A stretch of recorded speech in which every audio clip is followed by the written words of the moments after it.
పారత ఎత్తేసేనా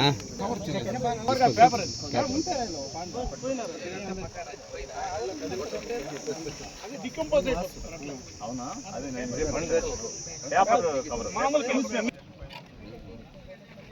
ఎన్ని ఎకరాలు వస్తారు మొత్తం సార్ 20 acres 50 acres ఎలిఫెంట్స్ గా లోపల 6 ఉంది సార్ చూస్తారా మనం తీసుకొచ్చింది అవును సార్ లేదు సార్ ఈ రోజు ఇంకొకసారి వస్తాను నేను ఫ్రీక్వెంట్ గా వస్తుంటాను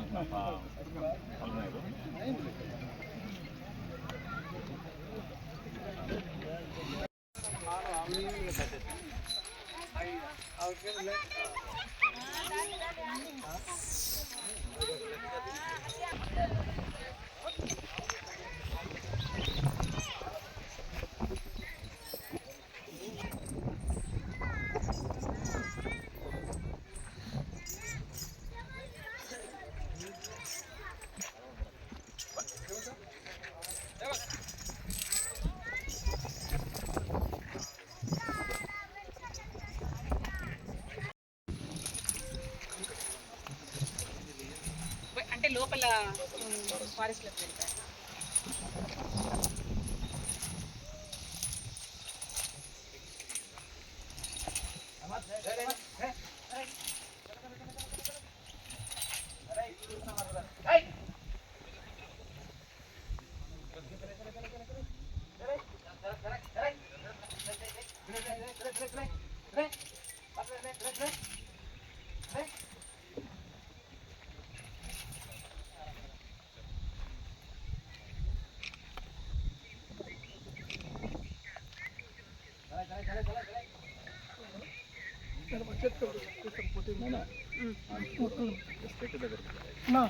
అట్లే ఉంటుంది మేడం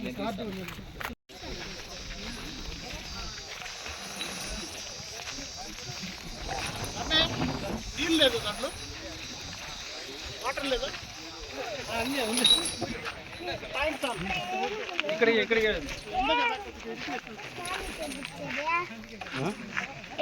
చాలా పెద్దది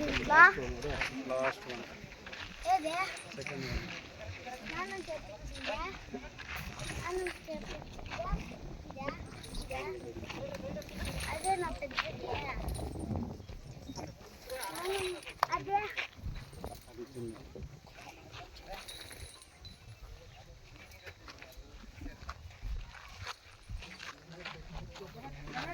మళ్ళీ శేఖర్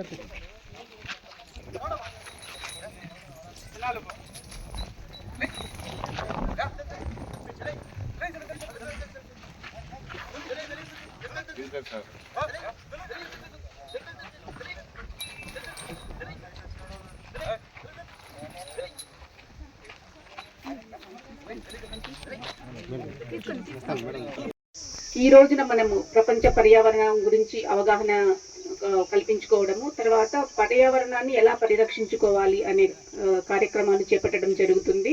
అందులో భాగంగానే మనం ఈరోజు ఇక్కడ కార్యక్రమాన్ని చేపట్టడం జరుగుతూ ఉంది. పర్యావరణ దినోత్సవం మనము 1972 నుంచి కూడా ప్రతి సంవత్సరం కూడా జరుపుకుంటున్నాము. ఈ సంవత్సరం యొక్క థీమ్ వచ్చేసి ప్లాస్టిక్ వ్యర్థాలని అరికట్టడము, తర్వాత 50% గ్రీనరీ పెంపొందించడము అనేది ఈ సంవత్సరం యొక్క థీము. అందులో భాగంగానే మనందరికీ తెలుసు, మనము విరివిగా అడవులను నరికివేస్తున్నాము. తద్వారా మనకు కార్బన్ ఎమిషన్స్ అనేవి ఎక్కువగా పర్సెంటేజ్లో పెరుగుతున్నాయి. తద్వారా గ్లోబల్ వార్మింగ్ అనేది జరుగుతూ ఉంది. తద్వారా మనకు అతివృష్టి అనావృష్టి జరుగుతూ ఉంది. ఎక్కువగా అకాల వర్షాలు రావడము, ఇటువంటి పరిణామాలన్నీ చోటు చేసుకుంటున్నాయి. వీటన్నిటిని అరికట్టాలంటే మనము ఎక్కువగా చెట్లను నాటాలి. తద్వారా పర్యావరణాన్ని సంరక్షించుకోవాలి. ఈ ఉద్దేశం అనేది పర్యావరణాన్ని కాపాడి చెట్లని నాటడం ద్వారా మనము పర్యావరణాన్ని కాపాడుతాము. ప్రతి ఒక్కరు కూడా భాగస్వామి కావాలని చెప్పి నేను కోరుచున్నాను. ముఖ్యంగా ప్లాస్టిక్ వ్యర్థాల కోసం వస్తే మనం ప్రతిరోజు కూడా చాలా రకాలుగా మనము ప్లాస్టిక్ యూజ్ చేస్తున్నాము. కానీ మనం ప్లాస్టిక్ ఇవ్వడం ద్వారా ఈ ప్లాస్టిక్ వ్యర్థాలు కూడా కొంత హానికరం లేకుండా ఉంటాయి.